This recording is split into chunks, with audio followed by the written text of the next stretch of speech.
Well, this is like I tweeted earlier. This is not fake news. This is not a drill. The Cameron Parker Show was back after about a 3 month hiatus, maybe, given a little bit more. We are experiencing a little bit of some technical difficulties, a little bit over at Locked On as far as me being on with Cody, and so might as well take advantage of being on the Cameron Parker Show. And what better way to do it than have on one of my good friends and obviously social media predominantly orange acquaintances, and obviously like I said, one of my better friends, Sayer Bedinger. It's a joy to have you on the very first Cameron Parker show in what it seems like 2016. Hmm. Well, I shouldn't say that long. 2016. It's weird to think that that's almost 3 years ago now. I know, right? I mean, especially since, I mean, for me personally, this week has been super long, and for me to just think that Thanksgiving was about just a week ago. I Mm. mean, it's crazy. I mean, then this week has been just super long, and a lot's changed in just the landscape of the sports world, even in a week. And I think that's just the insanity of it, and all came down to a head today. I mean, that's the thing, is that it all changed in the span of 8 hours today, and that was the whole Kareem Hunt situation, and we're going to lead off Man. with that, and we're going to talk a little bit about it. It's obviously how much it affects with the Denver Broncos situation, the AFC West, the AFC, the NFL. I mean, we're going to just talk about it all, but just in general, this situation a little bit. Obviously, we're going to dab a little bit about the Major League Baseball winter meetings. The winter meetings are getting ready to start up. I know that you and I are big baseball fans, and we like to follow, obviously, the moves that our teams would like to make, or moves that maybe another team might make that might pique our interest a little bit. So, yeah, we're going to talk a little bit about some Major League Baseball news, or just what we might expect as far as the MLB is concerned. And so it's going to be kind of fun to talk a little bit about something that's not Broncos related. And it's always great to talk Denver Broncos, but anytime you and I have the opportunity, you and I try and do it as much as we can, texting back and forth, where we may talk about Denver Broncos 24/7, 365, but at times we'll hash out baseball comments here and there about Nolan Arenado and Javi Yeah. Baez, and so. But anyway, Who's the best third baseman in baseball between Norman Armanadro and Anthony Rizzo? yeah. But yeah, so I mean, but again, Sarah, welcome to the program. It's always a joy and an honor and blessing to have you be a part of the program.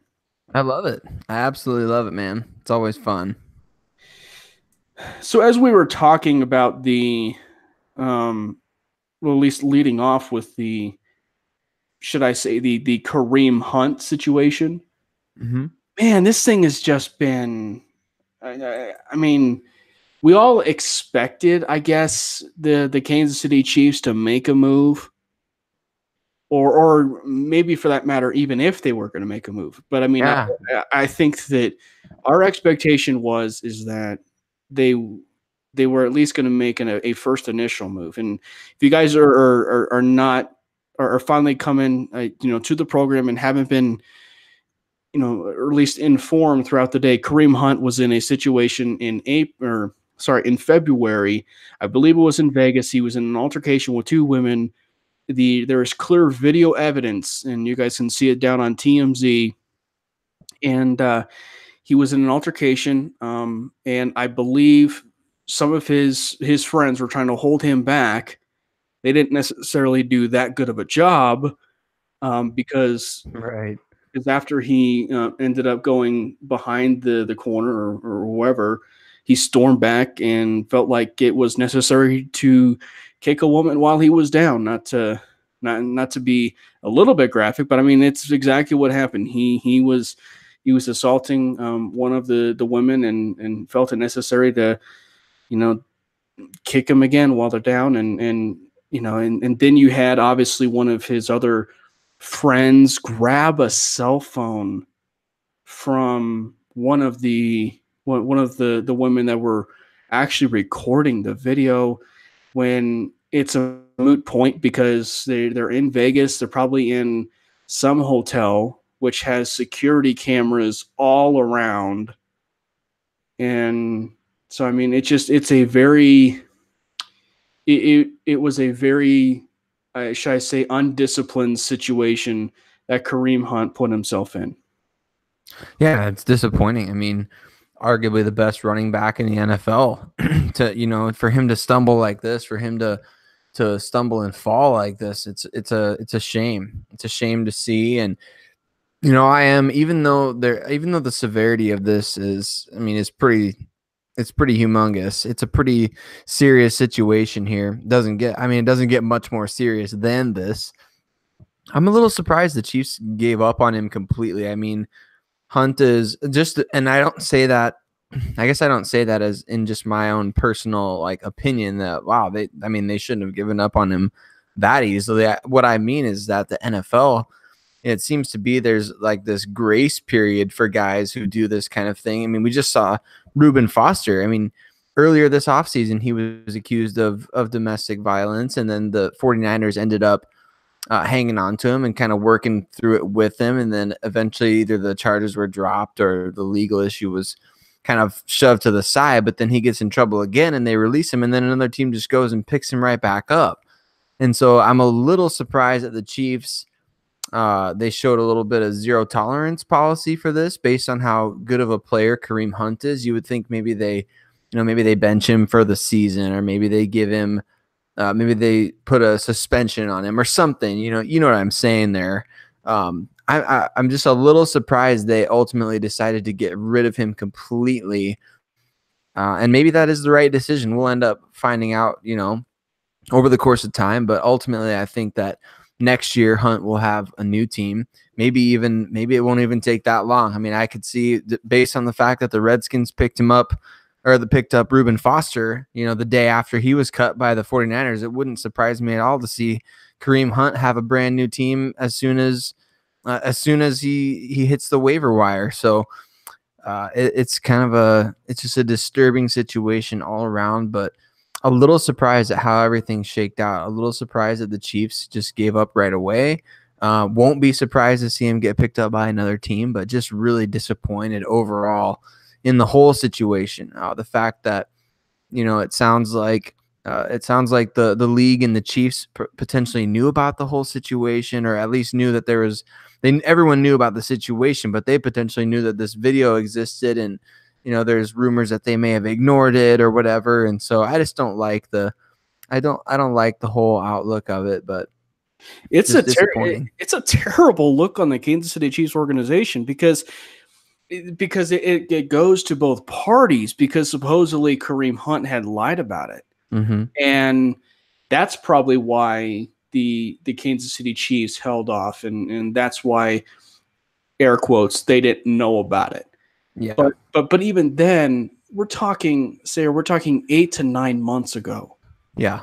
And I mean, for it to linger for that long and not even once something creeping in and for it to happen, because I mean, so here's the thing is that, once something like that happens, I mean, and for them to even consider releasing him, my guess is there must have been some sort of clause internally between the Chiefs and Hunt that was, if this gets creeped up into the media or something, like if the video ever leaked to the media, there would be a zero tolerance policy and they would not put up with it. Mm-hmm. And so, I mean, that I was sort of thinking of, as of 5 minutes ago, but it's one of those where it's a frustrating situation because the Kansas City Chiefs, they did know about it. And they really didn't do anything come February. Now, granted, they weren't playing in a Super Bowl in February. They weren't playing in the playoffs in February at that point. I mean, they were sitting on their couch watching the Philadelphia Eagles beat the New England Patriots in the Super Bowl. Yeah. So I mean, what exactly were they doing with the time that they had? I mean, it's it's just a confusing situation. But as a pure football move, it shakes up the entire AFC West. Yeah. And it shakes it to the point that sure, it looks really good for the Los Angeles Chargers to potentially now be, and we say it in air quotes because obviously the Kansas City Chiefs still control their own destiny of winning that division, but the Los Angeles Chargers, I mean, you're sitting pretty darn good right now because you realize how big of a piece Kareem Hunt really is to that offense. And then also, if you're Denver, sure, I might sound a little jaded a little bit on the opinion, but if you're Denver and you had just beaten the Pittsburgh Steelers and the Los Angeles Chargers, and this shakes out with the whole Kareem Hunt situation and everything, you're thinking pretty good right now as far as potentially the chances and how it could potentially affect your football team, knowing the fact that they're playing some pretty good football right now, despite the recent injuries, and certainly those are tough blows. But I mean, they're sitting pretty good right now. Yeah. I think just to circle back really quick too on the whole situation with the Chiefs. I gotta say, I gotta voice this a little bit. I think just the fact of, I don't know, just the raw emotion in me feels like this is a bit hypocritical on the part of the Chiefs for the simple fact that they're still going to employ Tyreek Hill. And, I believe, me, Cameron, and we've talked about this many a times. I feel like people deserve second chances in life. I feel like, nobody's above that. Nobody's below that. What I do think, though, is that if there's a precedent set, you got to do the same thing for everybody. And so if the Chiefs want to release Kareem Hunt after this one issue, how are they going to justify continuing to employ Tyreek Hill with the situation that happened with him while he was in college? And then, they go in and they get him as a, like you said, the air quotes. So they get him as a value pick in the draft. And all of a sudden he's a low risk, high reward player because you took him in a certain round of the draft and you can just cut him if anything else happens. But it's a bad look to me for their organization as a whole. Just the fact that, you're gonna keep employing Tyreek Hill and you're gonna give him all the second chances that he needs and put him in positions to succeed. But then you're gonna go ahead and release Kareem Hunt after this, this video gets out. I mean, it doesn't. To me, that's not the right thing to do. But I think you're right on in terms of just getting this back to the football perspective. This is huge, especially for the Los Angeles Chargers right now. Unfortunately, the Broncos didn't have the benefit of playing the Chiefs without Kareem Hunt. I'm sure that, that those games might have gone a little bit differently had he not played. But that's neither here nor there. We won't get into those types of hypotheticals. But I mean, the Broncos are what they are right now. They're 5-6. The Chiefs are 9-2. The Chiefs would basically have to lose out, and the Broncos would have to win out in order for them to, pass them in the standings. So I think the Chargers benefit the most in terms of AFC West. Chargers are just a game behind Kansas City. I think they play each other. I think they might even play each other twice yet. I don't know if they've played each other yet. I can't remember. I guess I haven't been paying that close of attention, but the Chiefs, I mean, the Chargers control their destiny in that regard. We know that they get hot at the end of the season, usually under Phillip Rivers, and so this could end up being a really, really big break for Los Angeles, and I think for other teams across the AFC. Really, when you look at it, I mean, look at the New England Patriots. I mean, they might just luck into the number 1 seed in the AFC now, because I think the Chiefs, I think this makes them substantially worse offensively. I mean, obviously Andy Reid has a great system, but you can't just sit there and say that that Spencer Ware is going to come in and give you the same type of production that Kareem Hunt did. I mean, Kareem Hunt, we're talking about one of the top 3 or 5 backs in the NFL right now. So I think this is a big deal. I think the biggest benefactors of this are the Patriots and the Chargers, or whoever wins that Chargers-Steelers game this weekend, which is going to be a heck of a game, by the way. And potentially Houston. I mean, look out for Houston. They've won 8 in a row.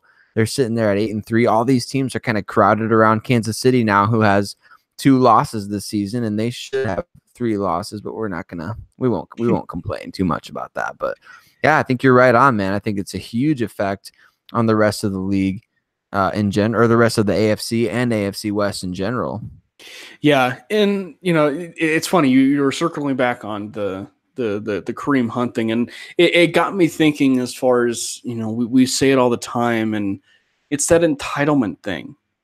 Mm-hmm. It's really that entitlement thing, and you were talking about the Tyreek Hill and just that whole quandary, and we have a tendency to forget about that. Now, granted, Tyreek Hill admitted his faults. I mean, he admitted his faults. It seems like he's been better since then, but it should never got to that point, because he admitted he did it. He admitted he did it even without video.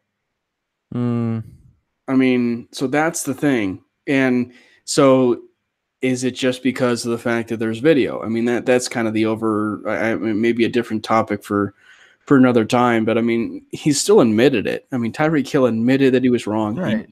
So, I mean, it's just like, so then it kind of gets to be that double standard in the NFL, because it's like you mentioned, the Redskins picking up Reuben Foster in the waiver wire. And I'm sure that there might be at least a team that they may not pick up Kareem Hunt, but I'm sure that there will be someone out there, a team that will look at it. Maybe the New England Patriots. I'm kidding, but it just it screams like that kind of idea, and obviously it's not going to happen because of the emergence of Sony Michel. But it's just that type of deal to where, okay, you're going to have one team that's at least going to ponder for about, I don't know, a day, 2 days of whether or not they want to pick up Kareem Hunt.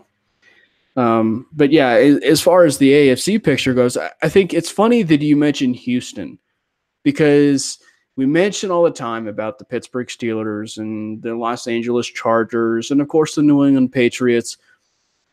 But I think people, and obviously the Kansas City Chiefs, but who knows what in essence is going to happen, with the loss of Kareem Hunt, because now you're looking at an offense that's going to be focused centrally on Patrick Mahomes. I mean, you could not have. I mean, this is it again. It just shows you how of a dumb move this was by Kareem Hunt, because not only is it a bad look for your organization, but now you have put an incredible amount of pressure on your Ben Simmons quarterback, your theoretical rookie quarterback, a guy that's playing his first season really in the National Football League. He's playing at an MVP level, but you are putting an incredible amount of pressure on Patrick Mahomes. Now, granted, he's passed with flying colors throughout the season, but I mean, you're looking at just this whole snowball effect where all you have to worry about is Tyreek Hill and Travis Kelce. I mean, that's pretty much it. I mean, and obviously putting pressure on Patrick Mahomes. But it's funny that you do bring up Houston, though, because Houston is a team that I think they're starting to gel defensively, and obviously coming from Bronco fans, them getting Demaryius Thomas, we know that he does get better as the season wears on, or even if people continue to doubt him, he responds with a great game. He had 2 touchdowns against the Tennessee Titans in that Monday night game. So, I mean, he's clearly not lost a step. He has clearly not lost a step. And at least for the Houston Texans' sake, now you're starting to look at a very dynamic offensive situation for the Houston Texans, where Deshaun Watson, I think, to be honest, he might be a under the radar MVP candidate at this point. I mean, people getting a lot of praise for Patrick Mahomes and Drew Brees. I think Deshaun Watson certainly deserves some praise as potentially being an MVP candidate. Mm-hmm. So I think it's funny that you bring up Houston, because not a lot of people are talking about him, because it's all about the popularity contest of the Pittsburgh Steelers, New England Patriots, and obviously the reemergence of one of America's football darlings in the Kansas City Chiefs. Mm-hmm. Yeah, I think that the Texans are going to be a tough out for anybody for a couple of reasons. Number one is I think it goes beyond Watson even. I'll say their defense playing at an incredibly high level. You look at the return of J.J. Watt, how important that has been. You look at the play of Tyrann Mathieu on the back end of that defense and what a difference that has made. Just an incredible difference maker he is for a defense. And, it shows why the Cardinals were really foolish to release him the way that they did. And what a centerpiece of a defense he can be. And then they've got Justin Reed there on the back end, Eric Reed's brother, as a draft pick, and in a class where they didn't even have a first, or I believe they didn't have a first or second round pick, and they ended up getting a high impact rookie in Justin Reed. They're just having a fantastic year. They pushed all the right buttons. I think they're making great acquisitions as a front office. I think they're doing everything really well. And then they're healthy in key areas. I mean, they didn't lose J.J. Watt this year. He's such a difference maker for that defense. I mean, for all the Broncos fans listening, and for those who don't necessarily watch the Texans all the time, everybody still knows about J.J. Watt. And he's that type of difference maker, the same way Von Miller is for the Broncos. He's a game wrecker. And they actually have a couple of those guys over there. They've got Jadeveon Clowney, who can do that for their defense. They've got some really good linebackers in Zach Cunningham and Benardrick McKinney. The Broncos really, coming within an inch of their lives. They're nearly beating the Texans. And that proves once again, even in a loss, that the Broncos are good enough to hang with the best of the best in the NFL and win a close, tight game. And so I'm a huge fan of Houston when they're not playing Denver. I love watching those guys play. And Deshaun Watson, he's just a next level player. We saw it all throughout his career at Clemson. I couldn't believe he wasn't the number 1 or 2 pick in the draft. I'm really excited to see those guys go into the postseason and hopefully make some noise.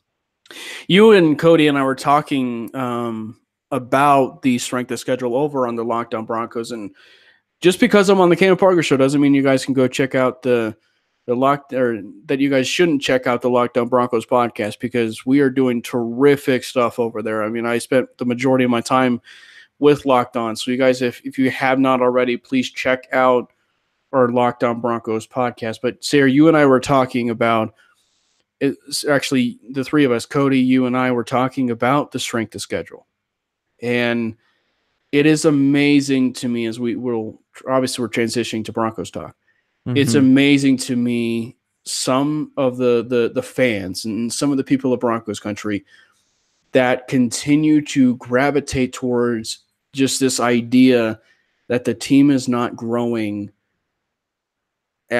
from one point from 2017 to 2018. And I just don't understand this point of view, because, if you go back and you look at every single game, obviously Oakland is not really Oakland, but they still won that game on the heels of a quarterback, a franchise level quarterback of this season for the Broncos. And they won that game against Oakland.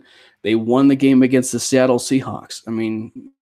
They may not be pretty games, because they're teams that are maybe not the best as far as the upper echelon teams, but it's still your responsibility to win those games. And they won those games. It's just as simple as that. They won those games.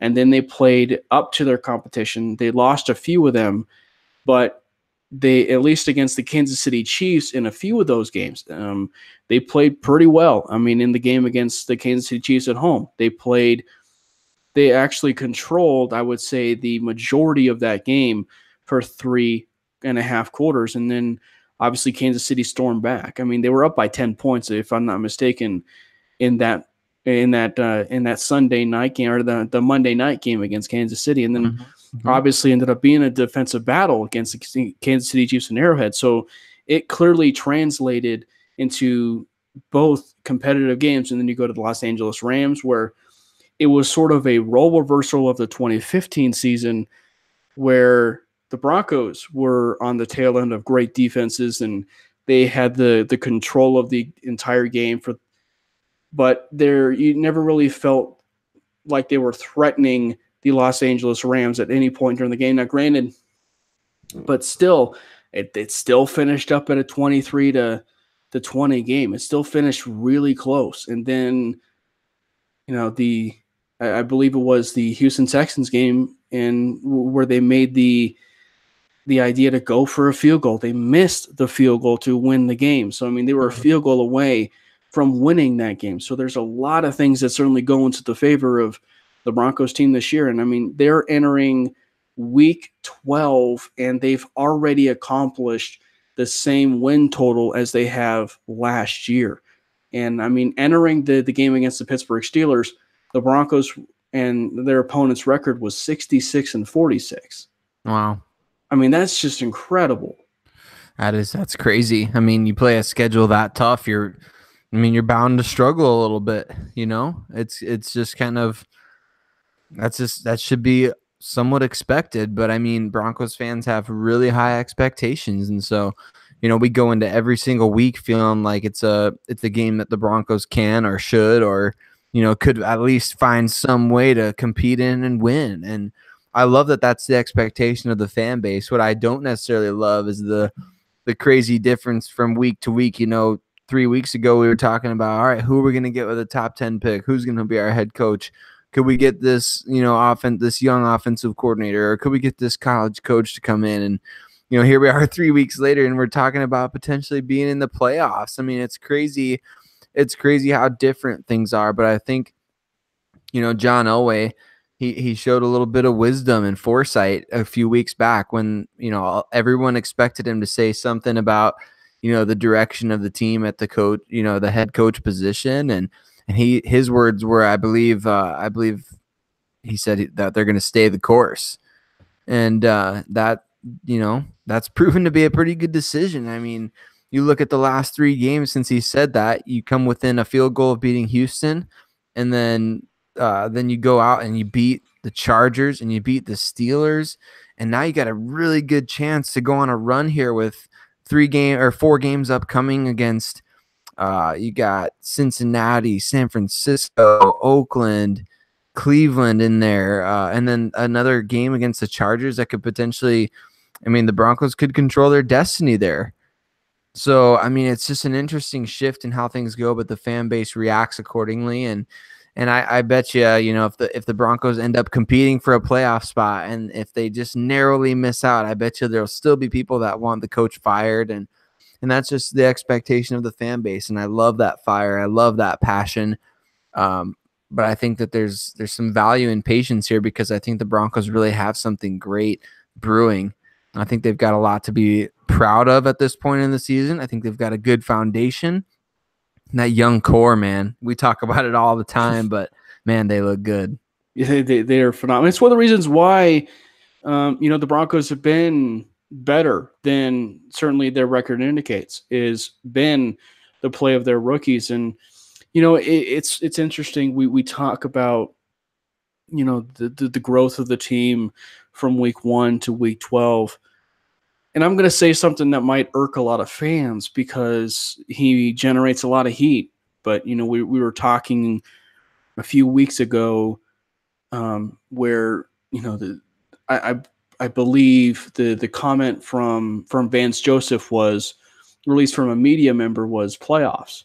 Or are you thinking about playoffs? And, you know, fans sort of jumped on the word when Vance Joseph was saying playoffs. But if you actually listen to what he actually said, he really only said 3 words where he just said playoffs, kind of like, you know, the Jim Mora, where he was just, you know, he just said playoffs. And then he said, come on.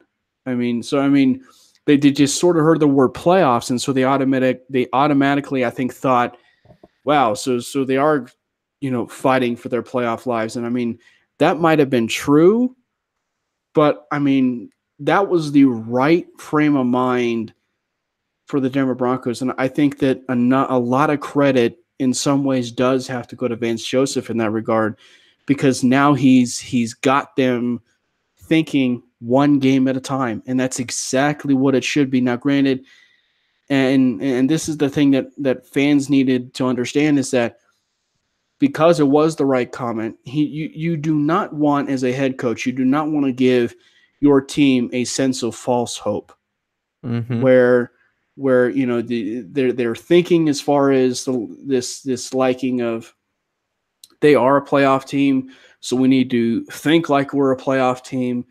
The fact of the matter is, I mean, they are not necessarily the same team as the 2015 team or the 2016 team. They might be same, but also probably a lot better than the 2017 team. But I mean, they should be thinking truly one game at a time because they know that's what it's going to take. And I think that Vance Joseph deserves quite a bit of credit for the way that he went ahead and handled that a few weeks ago. Yeah, I think so too. And to be honest with you, I'm not one of the ones who really has this major disdain for Vance Joseph. I mean, I get a lot of the reasons why people dislike him, but I don't get down to the real like super, I'll call it petty stuff. I mean, I don't get down to that. Like a lot of people just don't like listening to him in press conferences, or they don't like him just the way that he responds to certain questions. And I think that he does a pretty good job with the media for the most part, but there's some stuff that I definitely agree. Some of the clock management stuff, at least in the moment, I haven't disagreed with. But I really do like what is going on with this Broncos team right now. I don't feel like the coaching staff is limiting their potential. I feel like the Broncos are playing really good, solid football against really good teams. I mean, we can't expect Case Keenum to be Patrick Mahomes or Aaron Rodgers or Tom Brady or Drew Brees. When we signed it, we knew exactly what we were signing up for. And over the past 5 or 6 weeks, I would say that we've gotten that. I wrote a little article about that today on Predominantly Orange, just about how the Broncos turnaround. I think Case Keenum has a lot to do with that. I think that he's done a really good job, especially this past game. I know he didn't have the greatest completion percentage. There was a couple drops. Mixed in there, but I thought he did a really good job of managing the game, putting the ball in the right receiver's hands, going through his progressions. I mean, we heard Matt Lacoste say after the game that he was the fourth read on that touchdown play. And Keenum had to go through those progressions. Or the one play that really impressed me, and you'll remember this play too, was kind of like a double. It was a double screen attempt by the Broncos. Keenum got the ball and he looked to his left for a screen. It wasn't there. He quickly looked to his right for a screen, and it wasn't there. And then he kind of like slung the ball across the middle of the field to the tight end for a big chunk gain. And I thought that was a great play. It really exemplified kind of where Keenum is at right now in this season and his confidence, just the way that he's flowing. I think that he's doing a really good job, and I think that he's helping the Broncos right now as opposed to before. I felt like he was hurting them. I felt like he was turning the ball over too much. He was taking too many sacks. He was overthinking things. He wasn't playing in his game, and now he is. He's playing in his game. The Broncos are winning, and now they've got a stretch of games against some pretty bad teams or bad quarterbacks or inexperienced quarterbacks that they should win. So we'll see if the Broncos are really, truly a good team. I think this is the mark of a good team, is when you can go in and when you can beat teams that are, pretty bad. And I think the Bengals are a bad team. They have the last ranked defense in the NFL. They've got a young, inexperienced quarterback. I really feel like the Broncos, this is a game that they should win. They match up well. Yeah, they do. And the Cincinnati Bengals, they're definitely reeling. I mean, they went ahead and they put Andy Dalton on IR of all things. And it just shows you kind of where the Bengals certainly are. And I think there's really, I mean, if we were to maybe strip it all down and find maybe the main reasons why the Denver Broncos are where they are at this point in the season, or at least why they won those 2 games, or why they came close to winning 3 games in a row. At least number 1 on that list is turnovers, and then number 2 is Case Keenum, and then obviously the underrated aspect is the offensive line. Mm-hmm. The offensive line has been spectacular. The growth of Garrett Bowles the last few games has been, I think, very underrated. And I think when you're mentioning Case Keenum, it's very important for fans to understand that, it's important for Case Keenum to, or at least for fans to understand and I saw a tweet about it, and it made perfect sense. I don't think in a perfect world Case Keenum wants to achieve this as far as a whole career as being a Jekyll and Hyde first half, second half type quarterback. Yeah. But he really is. I mean, he plays so much better in the second half than he does in the first half. I mean, look no further than what he did against Minnesota. I mean, I've been mentioning to that point, I think to you and to a lot of people on Twitter, and such, that he was 17-4 in his touchdown to interception ratio when he was playing with the Minnesota Vikings. He was one of the key reasons why the Minnesota Vikings went to the playoffs. I mean, he was a bona fide MVP candidate with the Vikings. And that was in large part due to his decision making. It was a large part due to how he was able to take care of the ball. His pocket presence ended up being better. And I think that, maybe one of the other underrated aspects of this is that Bill Musgrave is now starting to work to his strengths. We're starting to see a lot more play action. We're starting to see much more of Case Keenum under center, where he is so much more effective than he is in the shotgun. Now, he'll be effective here and there in the shotgun because obviously over time, and when you play football at the University of Houston, you're going to be in the shotgun quite a bit. So, I mean, it's not like he's going into something new. But, when you're in the NFL and you're with professional coaches and that's where you spend most of your time under center, that's where you'll be most successful. And I think the Case Keenum, he's proving that he has been a successful quarterback under center. So I think that just the growth of Case Keenum and Bill Musgrave, I think, has been a breath of fresh air. And I think we talked a little bit about it, I think, at the beginning part of the season, but I would almost guarantee with you the Denver Broncos would not be 5-6 at this point in the season with Trevor Siemian, Brock Osweiler, and Paxton Lynch at their quarterback. They do not win that game against Oakland. They do not win that game against Seattle. I mean, obviously, I don't think win those other games. They might play well in one of those or two of those games, but I don't think anywhere near where we're at with Case Keenum. And that just shows you how valuable it is to have a guy like Case Keenum that is your starting quarterback. And, I think the other underrated aspect with Bill Musgrave and with Case Keenum is when you give Bill Musgrave time to help develop a quarterback, I think you start to see that growth over time with that particular quarterback and with Bill Musgrave. Matt Ryan? He worked with Matt Ryan, and the growth of Matt Ryan was exponential from year 1 to year 2 with Bill Musgrave. So I think that it's going to be interesting. If Case Keenum is in fact the guy next year, where will he be next year with Bill Musgrave as potentially that guy? Yeah, I think he is going to be the guy next year. I mean, you look at the money they've committed to him. John Elway just doesn't waste that much money. I mean, this is the first year that we've seen him really bite the bullet, so to speak, on some players who really failed to live up to their contract expectations, with Menelik Watson getting released and having a really large dead cap number. I don't see, with the way Keenum has played this year, I don't see any scenario, barring injury, where he's not the quarterback of the Denver Broncos in 2019. As crazy as that may sound, unless something crazy comes up, I mean, you talk about you'd have to be able to really find a way to upgrade significantly and make that $10 million dead cap hit worth it. That's the big thing. You got to find a way to make it worth your while to cut a guy like that or to trade him anyway. You see what the Chiefs with Patrick Mahomes and Alex Smith. Well, the Broncos don't have a Mahomes on the roster, and it doesn't look like they're going to be able to get anyone like that in this year's draft. So you gotta think a little bit realistically in that regard. If you're out there as a Denver Broncos fan thinking, well, they can just move on from Case Keenum this offseason and they'll find somebody who can do better.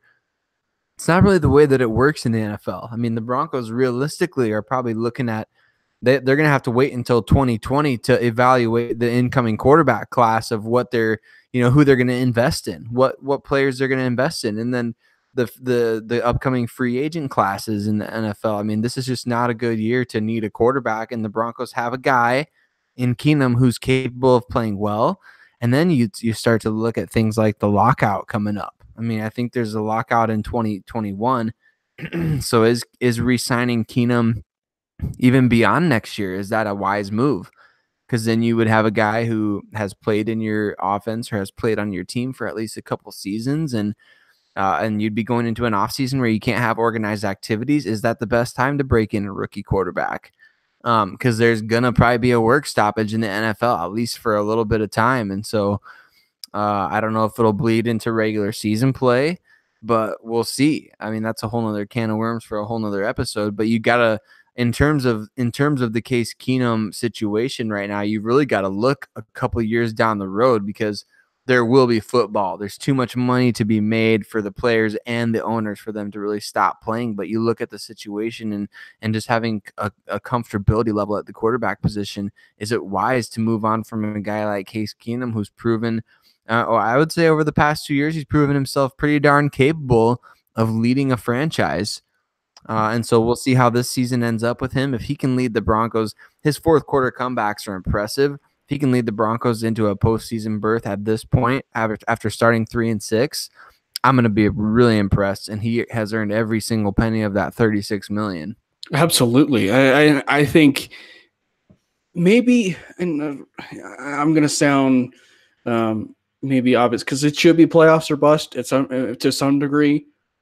But if you see development from basically the Houston Texans game to the end of the season with Case Keenum, I mean, significant development, then absolutely he should be your guy going forward and going into next season. Now, granted, it might not deter the Broncos from maybe sending a huge posse to a Drew Lock game or at least to a bowl game for Drew Lock, or just, at least examining all those quarterbacks for this year, because we know that even despite Case Keenum on the roster, they were looking at a few of those quarterbacks. Now, granted, this particular quarterback class in 2018 is not near the quarterback class that is, the one that's in 2019.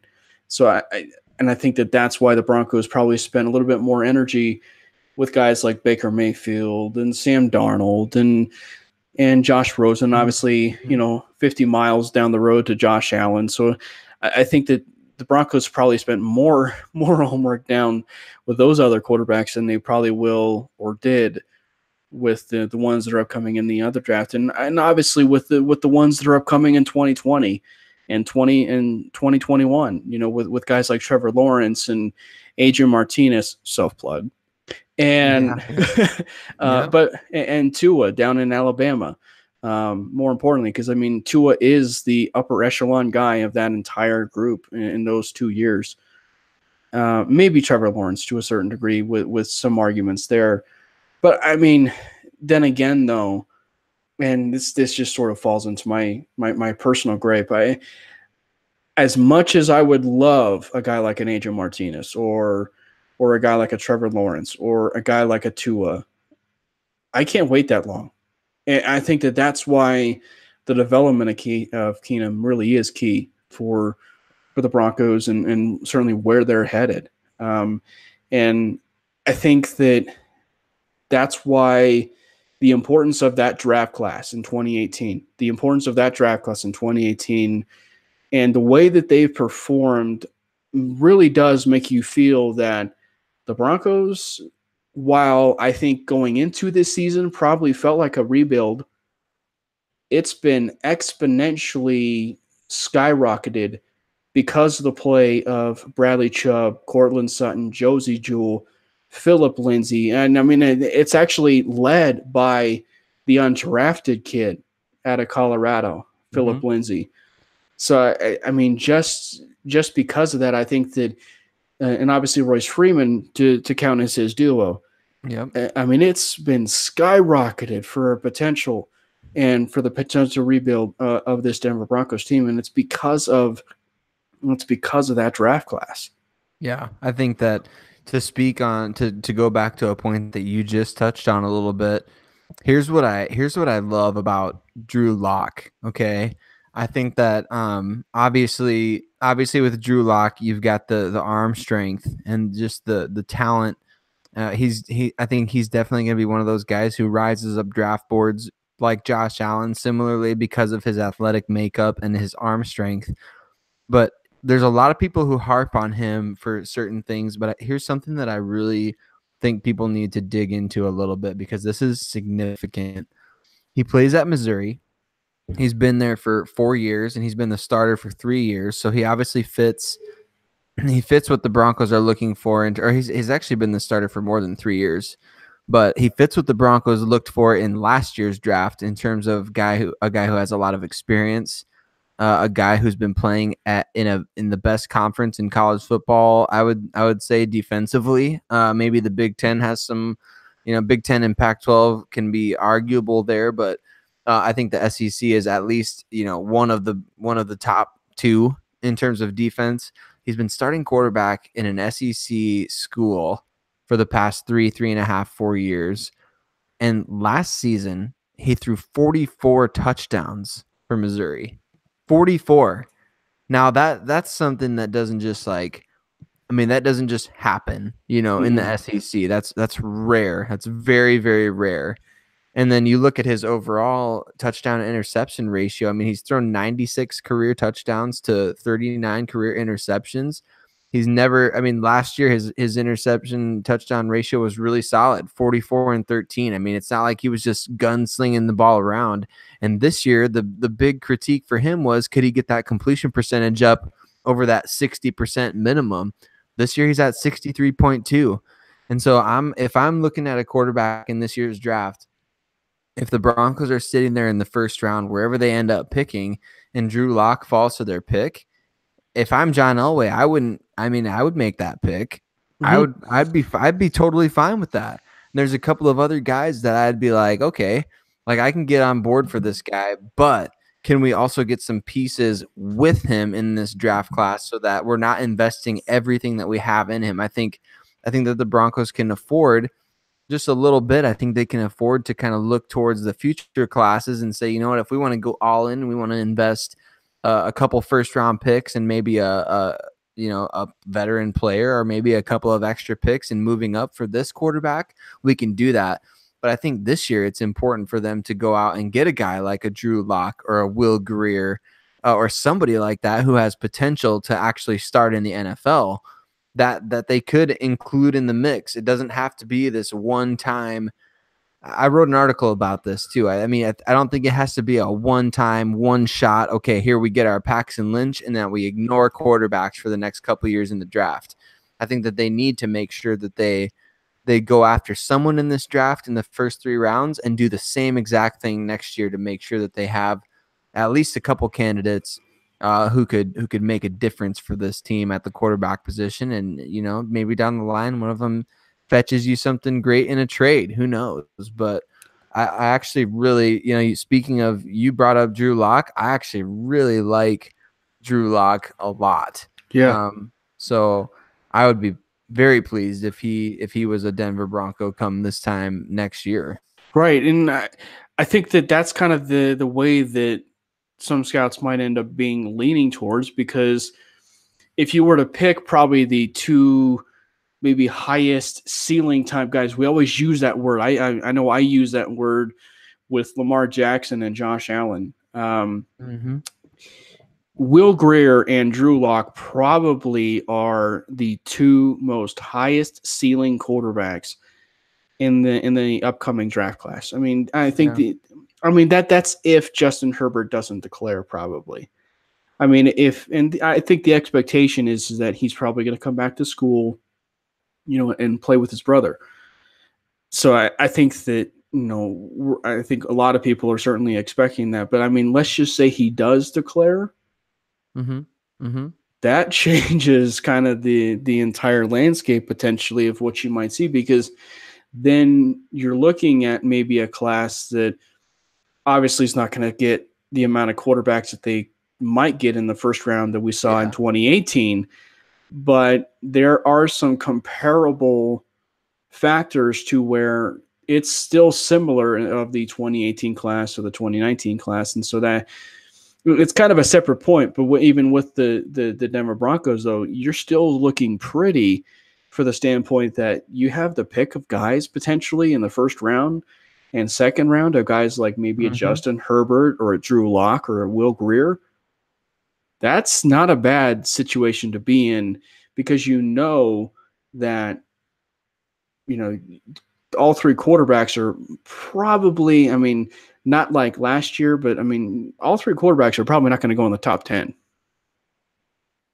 No, I definitely, I mean, I could see this kind of being a similar situation as, remember the 2011 NFL draft where the Broncos obviously got Von Miller, so we didn't have to worry about it. But there was like, after Cam Newton, you had guys like Jake Locker, and then you had Blaine Gabbert, Christian Ponder, guys like that went in the first round, and teams kind of reached for the guys that they thought, okay, this guy could fit our system, or we could make something out of this guy who's really more of a second or third round talent, or maybe like a future backup type talent, but we see those elite traits here and there. I think that this could be kind of a similar deal, whereas other teams will be looking ahead to the 2012, like the 2012 class, to 2020. And I think that these two situations compare a little bit, 2019 and 2020, as compared to 2011 and 2012, where 2012, I mean, that was the year of Andrew Luck. And next year, we're looking at the year of Tua, and we're looking at Jake Fromm, and we're looking at all these other guys who are playing the quarterback position at an NFL level already. And NFL teams don't have to reach. They don't have to reach this year because you got Tua, you got Jake Fromm, you got, in 2 years, you got Trevor Lawrence and Martinez, and you got all these different other guys who are coming out and playing at such a high level right now. The quarterback position, those guys are developing. They're developing a lot better now than it seems like they were 5 years ago. So I'm excited to see what happens, but I think that NFL teams would be wise to really just sit back and kind of wait this year, as opposed to, because look at the names that could become available this offseason. What about Andy Dalton? I mean, are the Bengals going to ride it out with Andy Dalton, or are they going to get out of that contract? Or what about like Ryan Tannehill? Is he going to become a free agent after this year? The quarterback carousel never stops spinning in the NFL. I mean, Joe Flacco, he's another one.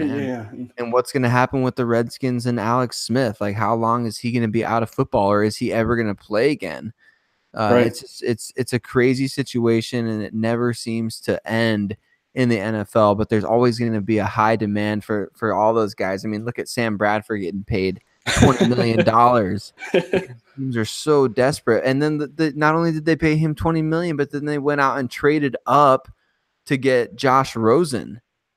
And so, I mean, I'm never surprised at how desperate teams are for quarterbacks. But I think in terms of this year's draft class, to circle back to your original question and your original point, I think that the 2019 draft teams would be wise to wait. Yeah, and I think for the Broncos' sake, it would be interesting if they did capitalize, and it sort of circles to your point. It would be wise for the Broncos to find that guy in this particular draft, because of that exact reason.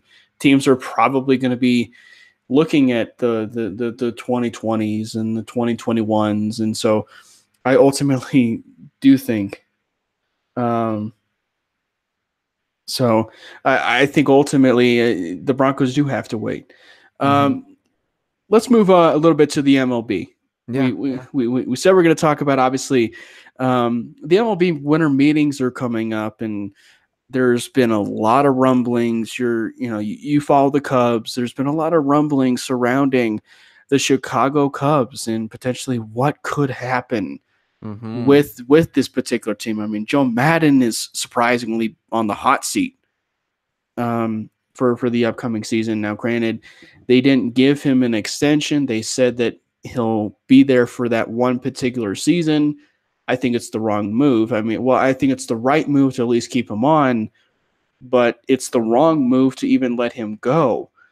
But then you start hearing rumblings that Chris Bryant of all people's on the block. And I think that for a baseball sake, this is where it gets to be a little bit different than football because of this whole minor league system, and the NFL doesn't have a minor league system, is that they can jumpstart a rebuild because of getting prospects in return. Yeah. And I think that, but I think that that's at least fair to say because of baseball is concerned. But with it being the Chicago Cubs, I don't think necessarily, again, it's still wise. And maybe it's just me speaking a little bit biased as far as Nolan Arenado is concerned. And I fall a little bit as far as players. I mean, you and I saw it with Demaryius Thomas and wanting to stick with one team his entire career.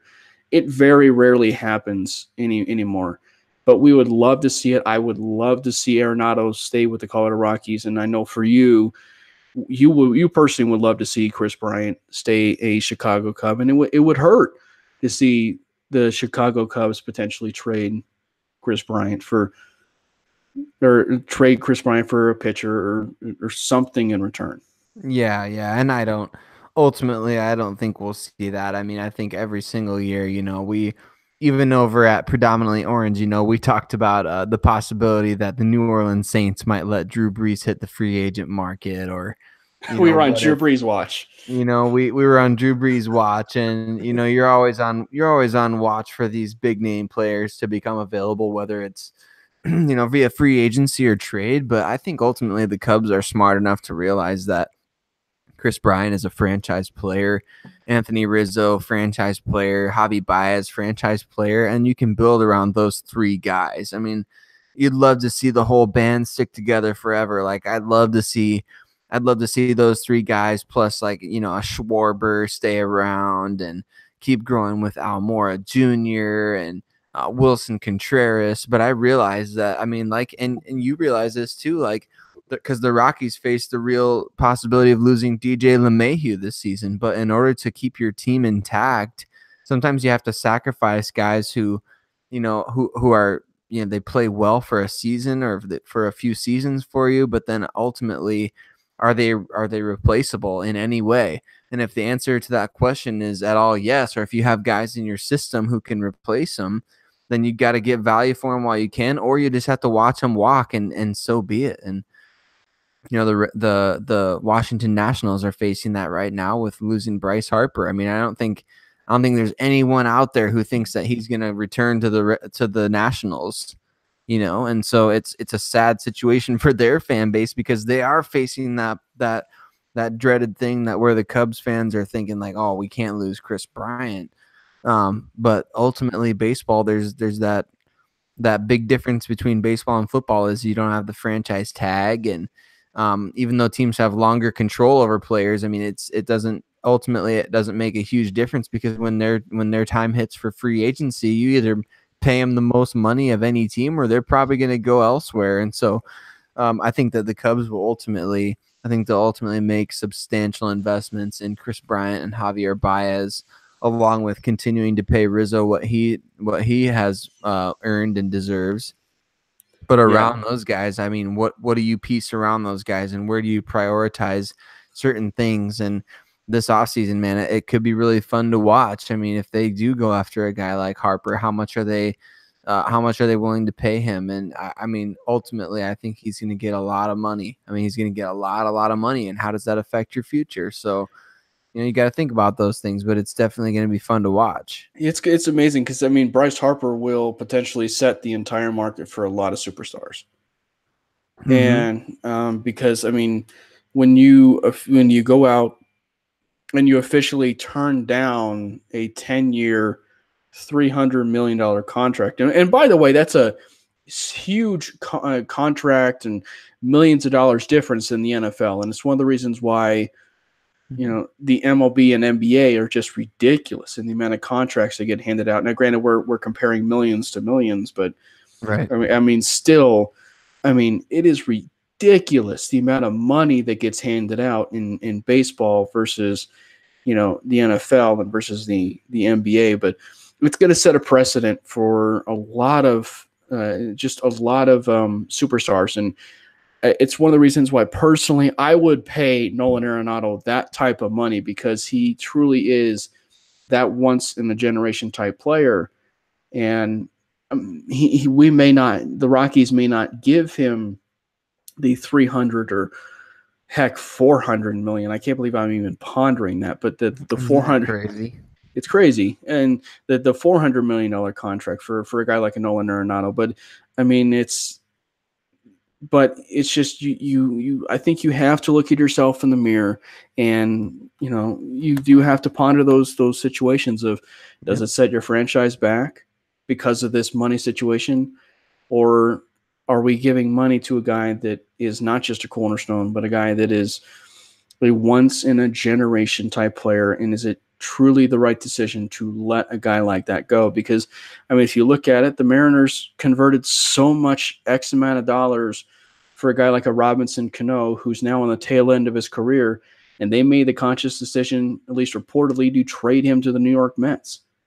I mean, Yeah. it's just it's crazy to me how quickly baseball can change, and just how quickly sports can change by a matter of seconds, as obviously today with the whole Kareem Hunt thing. Mm-hmm. Yeah, that's absolutely right.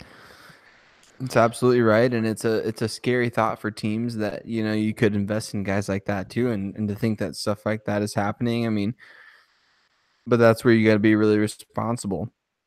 You just got to be responsible, and you got to make sure that you're investing in the right people, not just players, but in people. And that's ultimately a huge deal.